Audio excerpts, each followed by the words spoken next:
नमस्कार दोस्तों, मैं ऋषभ मल्होत्रा आपका स्वागत करता हूं कहानी क्राइम की के एपिसोड नंबर 11 में। आज की कहानी उत्तर प्रदेश के सबसे बड़े शहर कानपुर की है। इसी कानपुर शहर में एक लोकेलिटी है नौबस्ता। इस नौबस्ता इलाके में एक परिवार रहता था, शर्मा परिवार। उसी शर्मा परिवार में सबसे बड़ा बेटा प्रतीक शर्मा, जो कि इस फैमिली में सबसे बड़ा बेटा है, उसी की आज ये कहानी है जो मैं आपको सुनाने जा रहा हूँ। प्रतीक शर्मा अपने 2 छोटे बच्चे और बीवी के साथ इसी नौबस्ता इलाके में रहा करता था। उसकी बीवी का नाम नेहा शर्मा था। नेहा बिलोंग करती थी अयोध्या से। उसका पूरा परिवार अयोध्या में रहा करता था और प्रतीक कानपुर में रहा करता था।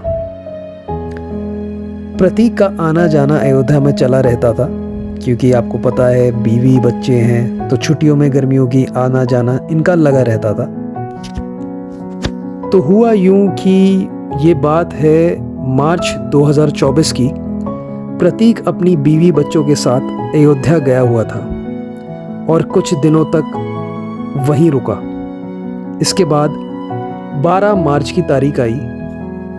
ये गया था अपने बीवी बच्चों के साथ, 2 या 3 मार्च की बात है ये। और 12 तारीख को जब 12 मार्च आई तब नेहा वापस लौटी अपने ससुराल कानपुर, और वापस आके उसने बताया मेरे पति अयोध्या में ही रुक गए हैं और उनको लौटने में 3 दिन लगेंगे अभी। ये सुनकर प्रतीक के घर वाले चौंक गए और उन्होंने सोचा कितनी अजीब बात है, बच्चे बहू घर लौट आए और बेटा ससुराल में ही है अभी तक। तो ससुराल वालों ने पूछा बहू से कि ऐसी क्या बात हो गई कि तुम आ गई हो और प्रतीक को 3 दिन लगेंगे, वो नहीं आया अभी तक। तो नेहा ने कहा उसके पति यानी प्रतीक पर बहुत कर्जा है, इसलिए वो वहाँ थोड़े दिन तक रुक गए हैं और फ़ोन भी नहीं उठा रहा, फ़ोन भी स्विच ऑफ है।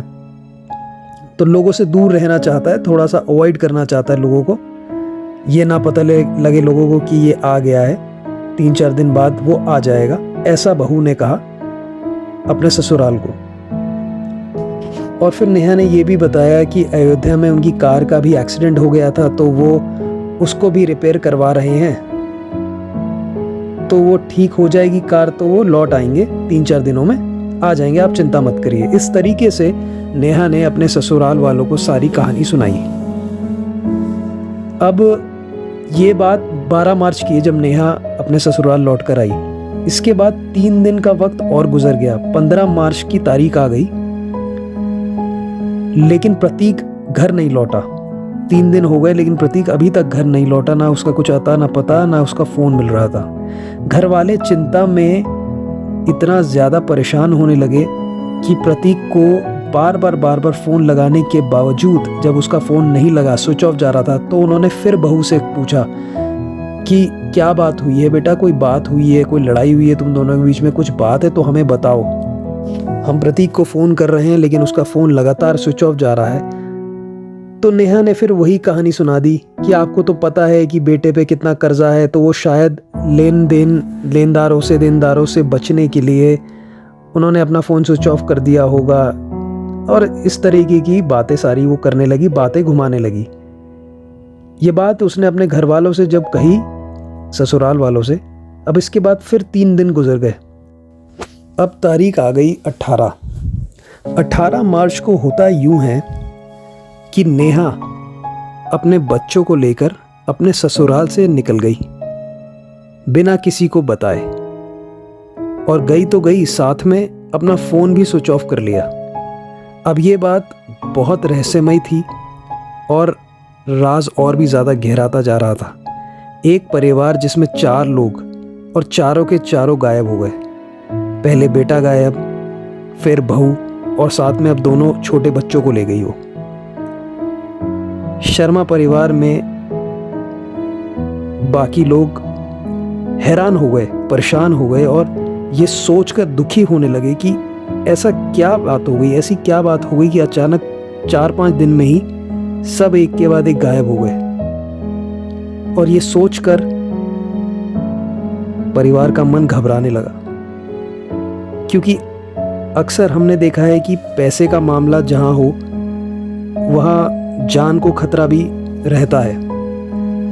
कोई अनहोनी घटना ना घट गई हो, कोई बात ना हो गई हो, इस तरीके के मन में ख्याल आते हैं।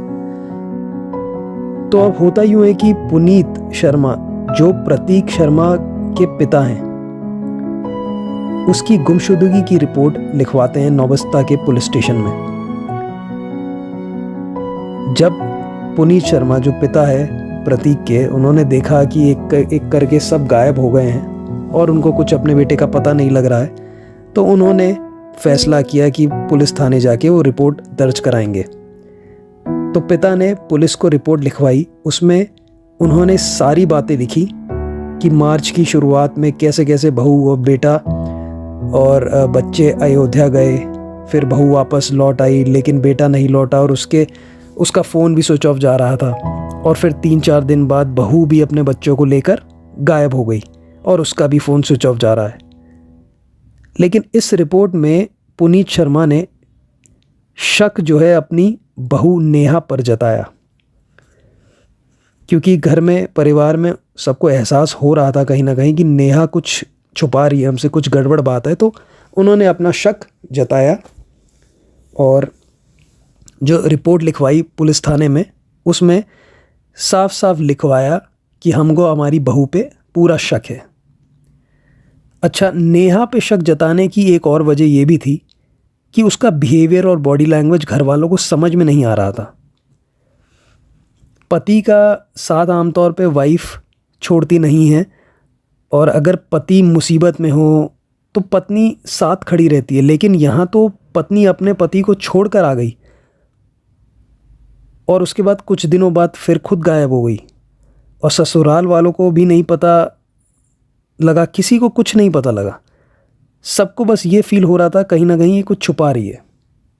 तो ये सारी चीज़ें और भी गहराई और भी रहस्यमयी बात की तरफ इशारा कर रही थी।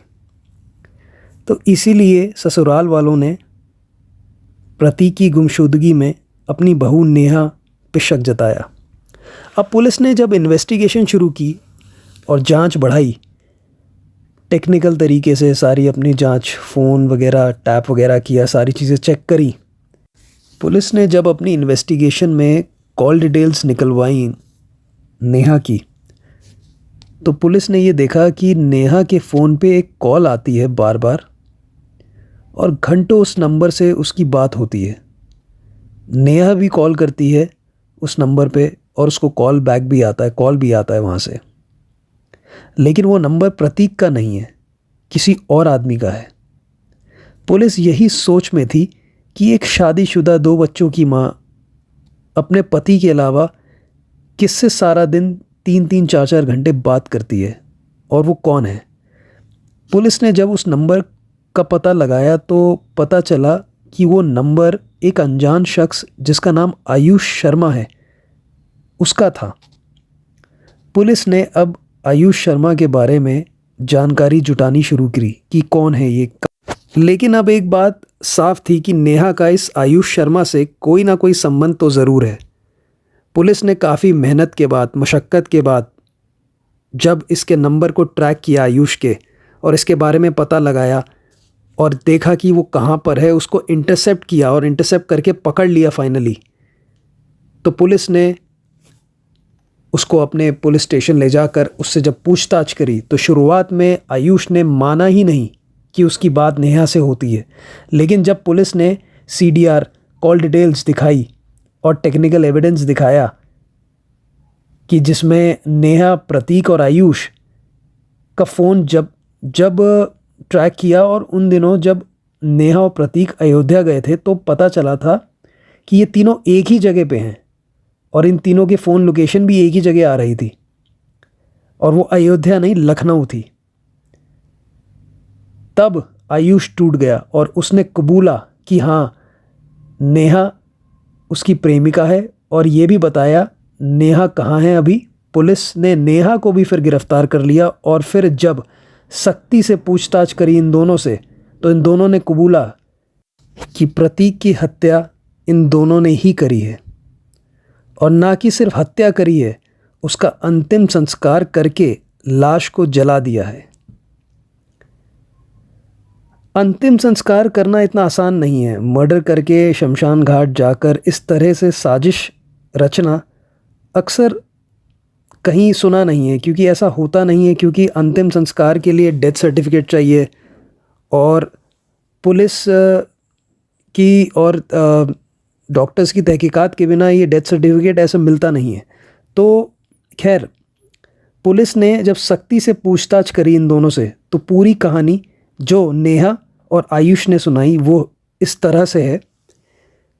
साजिश के तहत नेहा प्रतीक को अयोध्या नहीं बल्कि लखनऊ ले गई थी, और जिस होटल में इन्होंने चेक इन किया था उसी होटल में आयुष पहले से ही मौजूद था। आयुष भी मेडिकल फील्ड से था, तो मेडिकल सप्लायर था, और प्रतीक भी मेडिकल शॉप चलाता था। तो इन दोनों की पहले से ही दोस्ती यारी थी, जान पहचान थी।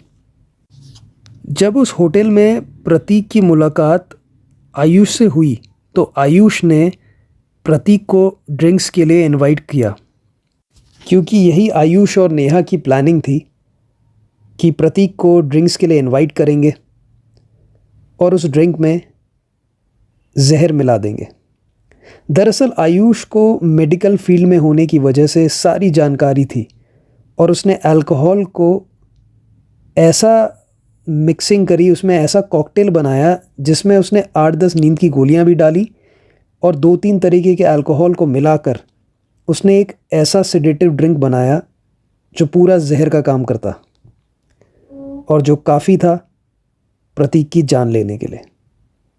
और साजिश के तहत नेहा और उसके प्रेमी आयुष ने धोखे से नशीली दवा वाली ड्रिंक प्रतीक को पिला ही दी, और जब प्रतीक की तबीयत बिगड़ने लगी तो इंतज़ार करने लगे कब उसकी सांसें थम जाएं, और जैसे ही उसकी मौत हो गई ये दोनों प्रतीक को लेकर फ़ौरन लखनऊ के एक हॉस्पिटल में पहुंच गए।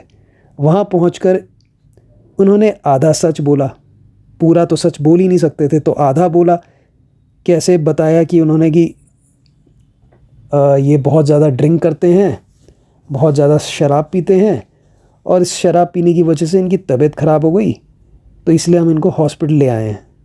हॉस्पिटल वालों ने भी जब बॉडी देखी तो देखा हाँ भाई वाकई में शराब पी हुई है, और लेकिन शरीर में जान नहीं है, और हॉस्पिटल वालों ने बोला कि इनकी मौत हो गई है। इस मौत की खबर सुनते ही इन दोनों ने नाटक शुरू कर दिया रोने का। नेहा ने हॉस्पिटल वालों को बताया मैं प्रतीक की बीवी हूँ, और आयुष ने बताया मैं भाई हूँ, और दोनों खूब नाटक करने लगे रोने पीटने का कि हाय ये क्या हो गया, कैसे हो गया, दिखावा करने लगे। और अब आप कमाल देखिए, हॉस्पिटल वालों ने भी पुलिस को सारी जानकारी भी दी, और बॉडी का पोस्टमार्टम भी हो गया, और पोस्टमार्टम होने के बाद डेथ सर्टिफिकेट भी जारी कर दिया नेहा को हॉस्पिटल वालों ने। लेकिन पोस्टमार्टम में जहर जैसी कोई चीज़ सामने नहीं आई, ना ही बॉडी पे कोई निशान था जिससे कोई फाउल प्ले सामने आ सके। प्रतीक ने जो जहरीला कॉकटेल बनाया था उसकी बदौलत प्लान एकदम सही जा रहा था, लेकिन कहते हैं ना जुर्म की भी उम्र होती है, जुर्म की उम्र लंबी नहीं होती। और इन दोनों को कैसे गिरफ्तार किया पुलिस ने, कैसे क्या हुआ, ये कहानी मैं आपको बता चुका हूँ। तो यही थी आज की कहानी। मिलते हैं नेक्स्ट एपिसोड में, तब तक होशियार रहिए, सतर्क रहिए। नमस्कार।